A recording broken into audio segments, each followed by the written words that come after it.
Umaga na naman, maliwalas ang gising ni Maribeth sa kabila ng mga isiping gumugulo sa kanya. Past 12 na nang makauwi si George kagabi. At hindi niya maintindihan ang sarili kung bakit gano'n na lamang ang kaligayahang nadarama niya sa tuwing gumigiit sa isipan ng gwapong binata. Kasalukuyan niyang inaayos ang sarili sa harap ng salamin nang kumatok sa pinto ang katulong.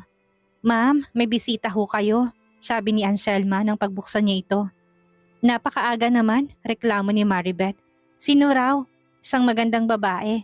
Hindi ho sinabi ang pangalan." "Sige, bababa na ako." Bantulot na pumanaog si Maribeth matapos ayusin ang sarili. Isang napakagandang babae nga ang nadatnan niyang nakaupo sa sala. Sopistikada ang dating nito at sa tingin niya ay nagmula sa mayamang pamilya. "What can I do for you?" tanong niya sa hindi nakikilalang panauhin. Tumaas ang isang kilay ng babae. "Don't tell me you don't remember me. Pinakilala na tayo sa isa't isa ni George sa welcome party niya." "Right, but..." Bigla ay nalito si Maribeth. Ano bang sasabihin niya nang hindi nito mahahalata na hindi naman talaga niya ito kilala? Sa loob ng isang buwang preparasyon, hindi nasabi ni Maricel ang lahat ng mga kakilala nito. "So, makakalimutin ka pala." Nagsindi ng sigarilyong babae. "O baka naman nagkukunwari ka lang na hindi mo ako natatandaan. For sure, maraming beses na ako naikwento sa'yo ni George. Did he ever tell you na dapat ay akong babaeng pakakasalan niya?" "What do you want from me?" naitanong ni Maribeth sa kawalan ng masasabi. "First of all, my name is Catherine Guadencio. Kung talagang nakalimutan mo ng pangalan ko." Bumuga ito ng usok pa itaas bago nagpatuloy. "Gusto ko lang ipaalam sa'yo na matagal na kaming pinagkasundo sa isa't isa ni George ng mga magulang namin. But the problem is, you came into his life. Alam mo ba kung gaano kasakit sa akin yun? Sa isang iglap ay inagaw mo siya sa akin, Maricel. At kahit kailan, hindi ko yun matatanggap. We're very much in love with each other." Lakas loob niyang sabi. "Kung nagpunta ka dito para sabihin sa akin na layuan ko si George, I'm very sorry but I can't do it." "No, of course not," umiling si Catherine. "Hindi ako tipo ng babaeng magmamakaawa sa'yo para lang ipaubaya mo sa akin ang lalaking mahal ko. Habang maaga pa, I want to let you know na hindi ako marunong tumanggap ng pagtatalo. Hanggat hindi kayo nakakasal, patuloy akong lalapit kay George hanggang sa mabawi ko siya sa'yo." Hindi alam ni Maribeth kung anong isasagot sa mga sinabi ng babae. "Anyway, I won't waste my time talking to you." Tumayo na si Catherine at sinukbit ng shoulder bag. "May the best woman win." Isang sarkastikong ngiti ang iniwan ng babae sa kanya bago ito umalis. "At sa akala mo ba hahayaan kung maagang mo sa akin si George?" Wala sa loob na sabi ng isip ni Maribeth habang hinahabol ng tingin ng babae. Teka, wala nga pala siyang karapatang angkinin si George dahil hindi naman siya si Maricel. Pero sa akin siya pinagkatiwala ni Maricel. Pagtatanggol niya sa sarili. Kung si Catherine na yun lang mapupunta si George, oras na mawala si Maricel, mas mabuti pang manatili na lang ang paniniwala niya na ako si Maricel kaysa patuloy na isipin ni Catherine Gaudencio. Minabuti niyang bumalik sa silid at mag-shower. Balak niyang umalis ngayon upang bisitahin si Maricel sa Batangas. Nakakatanggal ng tensyon ang preskong tubig mula sa shower ni Maricel.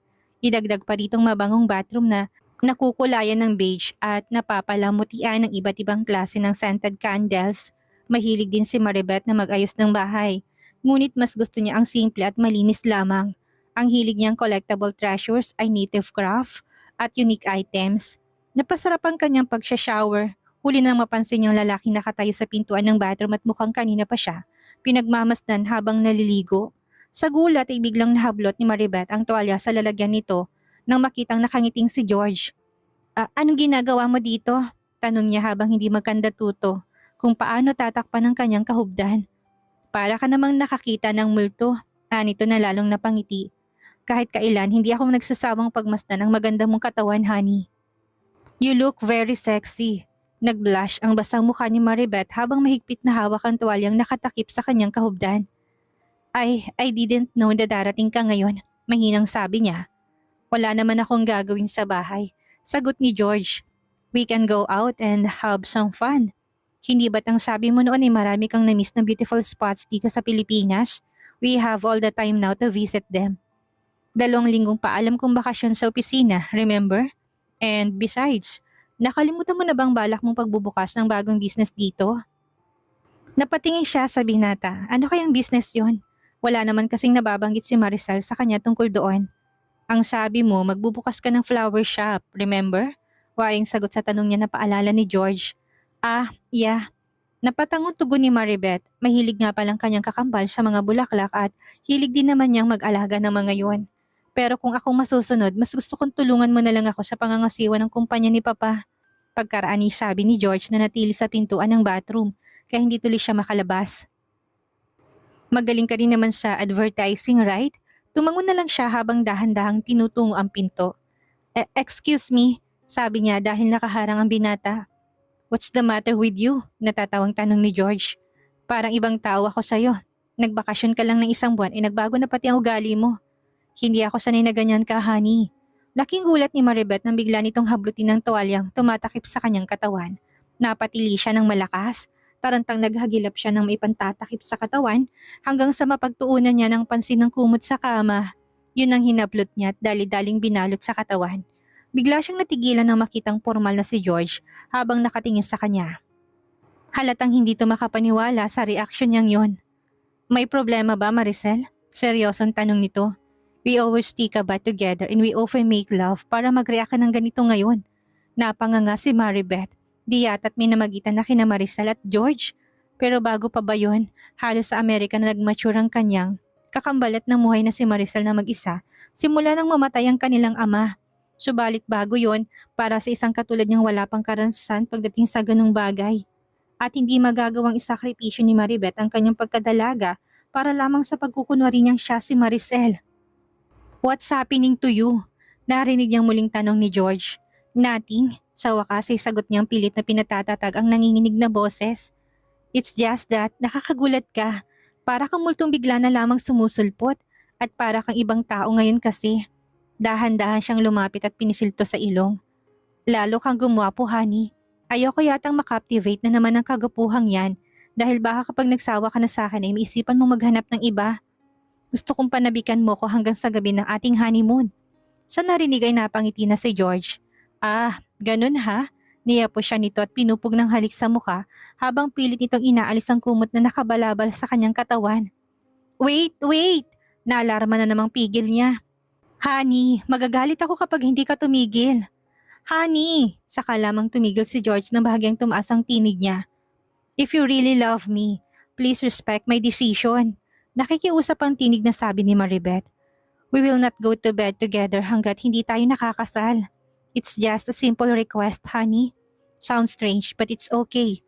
Nakangiting sabi nito, ang mahalagay pag-aari na kita pagkatapos ng kasal natin. Niyakap siya ng binata at hindi niya napigilan ang sariling hangaan ng pinakitang pagkamaginoon nito. Kahit papaano ay nasiyahan si Maribeth nang maratnan si Maricel na malakas na ulit. Namamasyal sa labas ang kapatid nang bisitahin niya ito ng sumunod na araw. Napakaganda ng dagat ng umagang iyon habang nakatayo si Maricel sa dalampasigan at hinahayaang magsalpukan ng malilit na alon ng mga paa nito. Mabuti naman at naisipan mong lumabas, sabi ni Maribeth nang lapitan to. Kahit papaano ay napapagaan ng preskong hangin at maaliwalas na paligid ang pakiramdam mo. Kamusta ka na? Heto, kahit papaano ay lumakas-lakas na naman ng dahil sa chemotherapy. Nakangiting sagot ni Maricel. If not because of it, baka nakaratay na lang ako sa kama hanggang sa mamatay ako. Sinulyapan ni Maribeth ang unti-unting numinipis na buhok ng kapatid. Parang idinikit na lang yon ang kung ano sa anit nito. Hindi mabilang nahibla ang kaagad na tinatangay ng hangin mula sa ulo nito.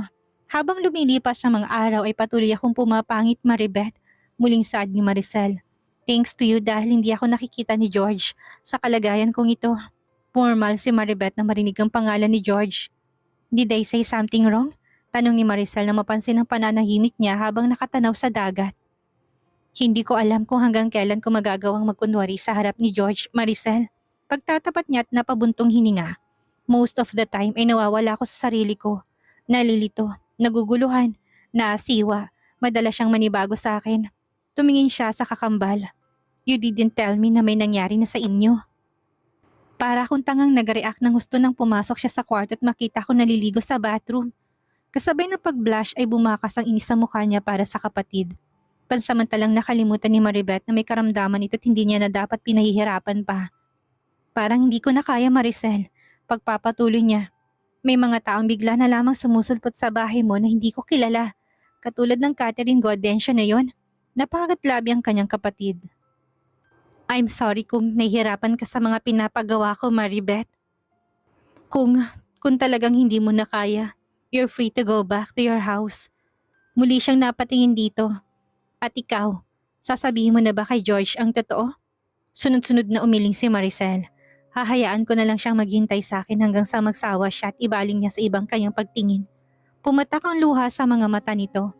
Kung mahihirapan siyang gawin yon, mas mahihirapan siyang alagaan ako't pagmasdan na lamang habang unti-unting inaagaw ng kamatayan. Si Catherine Gaudencio ang matyagang naghihintay sa kanya. Pumiyok ang tinig na sabi ni Maribeth, para bang mariing tumututol ang kalooban niyang mapunta si George sa babaeng yon. Hindi ko siya gusto para sa kanya, basag ang tinig na sabi ni Maricel. But do I have a choice? Mas nanaisin ko pang umibig siya sa babaeng yon kaysa patuloy siyang magpakahibang sa isang naaagnas na katulad ko. But on the contrary, Maribeth, natatakot ako mapunta si George kay Catherine. Sa unang tingin pa lang itsa ko nang hindi magiging mabuting asawa ang babaeng yon. Hindi magiging masaya sa piling niya si George at kahit siguro na sa kabilang buhay na ako, ay malulungkot ako kapag nakita kong hindi siya maligaya. Tumungo si Maribeth. Tama ka, si George ay hindi mahirap mahalin. Kung magpapatuloy ako sa pagkukunwaring ako ay ikaw. Natatakot akong dumating ang araw na matututuhan ko na siyang mahalin at hindi ko na siya kayang iwan. Walang lihim na hindi nabubunyag, Maricel. Bukas o sa susunod na araw ay malalaman din niya ang totoo at ayokong pareho niya tayong kamuhian ng dahil doon. Hinawakan niya sa magkabilang balikat ang kakambal. Please, Maricel, let him know the truth. Bumalik ka sa dati mong buhay. Kung talagang yun ang gusto mo, Maribeth, mahinang saad ni Maricel. Pero huwag mong ipapaalam sa kahit na sinong tungkol sa akin. Pagkasabi nun ay tahimik na tumalikod na ito, tuloy-tuloy na tinungo ang rest house. Napakagatlabi na lang si Maribeth habang sinusundan ng tingin ng kakambal. Batid niyang masama ang loob nito. Pansamantala siyang umuwi sa kanyang bahay sa New Manila. Nagpapalipas na muna siya doon ng isang gabi upang pag-isipang mabuti ang dapat niyang gawin.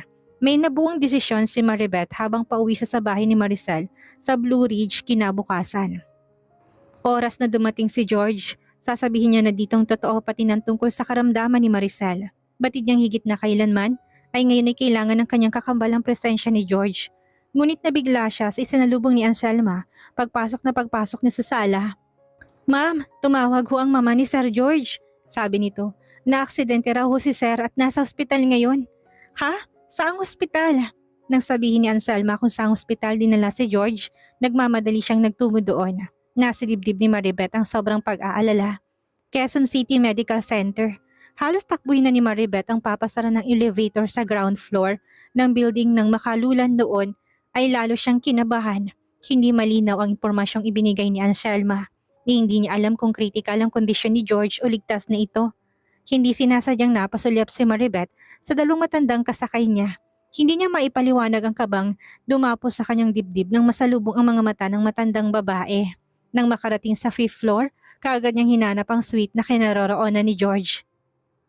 Ibinigay yun ng mama ni George nang tumawag ito at makausap si Anselma. Nang makitang hinahanap ay kaagad niya yung binuksan at nagulat si Maribeth na makita sa loob ng silid ang dalawang matandang nakasabay niya sa elevator kanina. Sa tingin ay nasa early 50s ang matandang babae. Donyang-donya ang dating nito. Nagkikislapan ang mga alahas sa katawan. Pustoryosa at mukhang may kasungitan. Ang matandang lalaki naman ay mukhang nasa late 50s na. Matangkad ito, nakasalamin at kahit namumuti ng buhok ay naroon pa rin ang kakisigan at kagapuhang taglay noong kabataan. Naisip kaagad ni Maribeth na marahil itong ama ni George dahil halos lahat ng features ng binatay dito nito nakuha. Bakit ngayon ka lang? Taas nung tanong na matandang babae. Kung hindi siya nagkakamali, ito ang mama ni George, si Doña Stefania Araneta. Yun ang sinabing pangalan ni Maricel.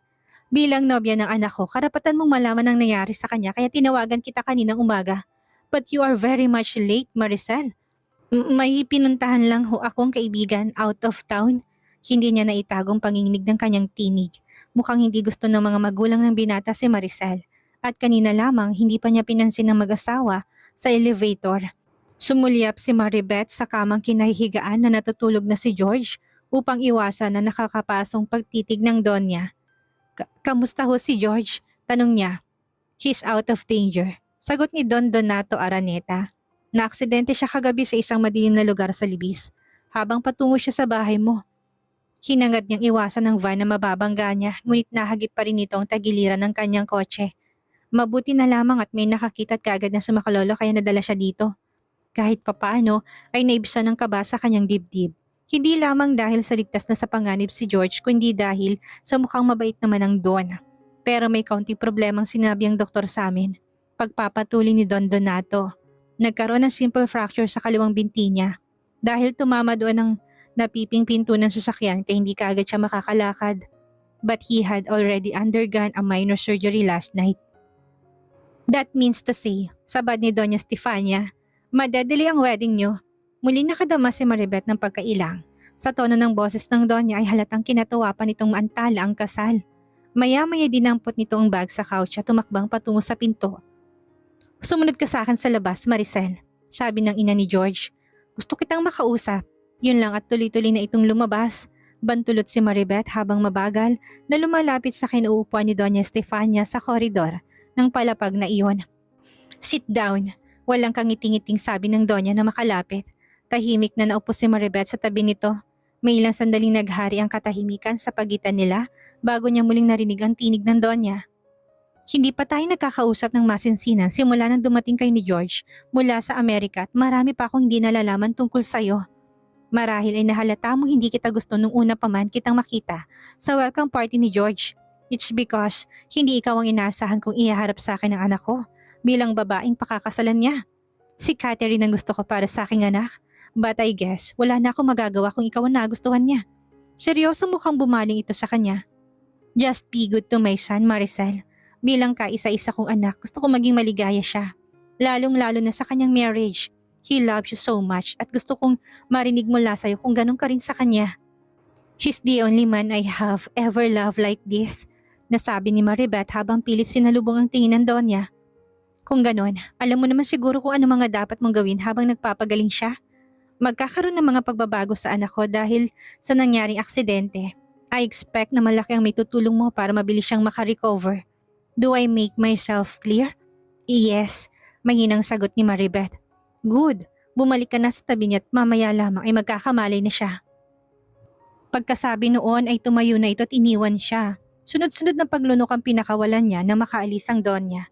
Ano itong napasukan niya? Hindi birong adjustment ang kailangan niyang gawin. Ngunit hindi ba't balak na niyang sabihin ang totoo kay George? Hindi yun ang tamang panahon upang guluhin niyang utak ng binata. Kung ganoon, ay patuloy siyang magkukunwaring siya si Maricel at patid niyang ikakatuwa yun ng kanyang kakambal. Sa kabila ng nararamdamang sakit, ay napangiti si George na makita siya matapos ng pagbalikan ng malay. Hawak-hawak ni Maribeth na mahigpit ang palad ng binata habang nakaupo siya sa isang stool sa tabi ng kama. Sa kabilang gilid naman ay naroroon ang mag-asawang Donato at Estefania Araneta. Kamusta nang pakiramdam mo? Pinilit ngumiting tanong niya, hindi sinagot ni George ang tanong na yon. I love you, sa halip ay saad ng binata. How do you feel now, iho? Tanong ni Doña Estefania. Binalingan ni George ang mga magulang. Don't worry mom, dad. I think I'm fine. Bahagyatong kumilos ngunit napapikit sa muling naramdamang kirot. Hindi lamang sa apektadong binti ko hindi pati na rin sa buong katawan nito. Hindi naman grabe ang mga sugat sa ilang bahagi ng katawan ng binata. Maliban sa binting nilagyan ng internal fixation upang maituwid ang simple bone fracture. Makakasama pa sa iyong pagkilos iho, si Don Donato. Magpahinga ka na lamang muna. Muli siyang binalingan ni George. Please, don't leave me, Maricel. Nakikiusap ang tinig na sabi nito. Dito ka lang sa tabi ko, please. Tumango si Maribeth. Gusto mo bang kumain? Tanong niya. Ipagbabalat kita ng orange. Yes, please. Nakangiting sabi nito. Nagkatinginan na lamang ang mag-asawang Araneta. Halos hindi na mapansin ng binatang mga magulang dahil nakatuon palagi sa kanya ang atensyon ng binata. George! Sabay-sabay na napating sa pintong apat nang marinig ang tinig ni Catherine. Halos madapang babae sa pagmamadaling makalapit sa kama ni George at pagkuway, walang alinlangang naupo ito sa gilid niya habang hinahaplos-aplos nito. Halos hindi napansin ni Catherine ang ibang taong naruroon. Hindi sumagot si George na halatang naasiwa sa ginagawa nito. Alam mo bang alalang-alala ko na malaman kung nangyari sa'yo? Saad ni Catherine.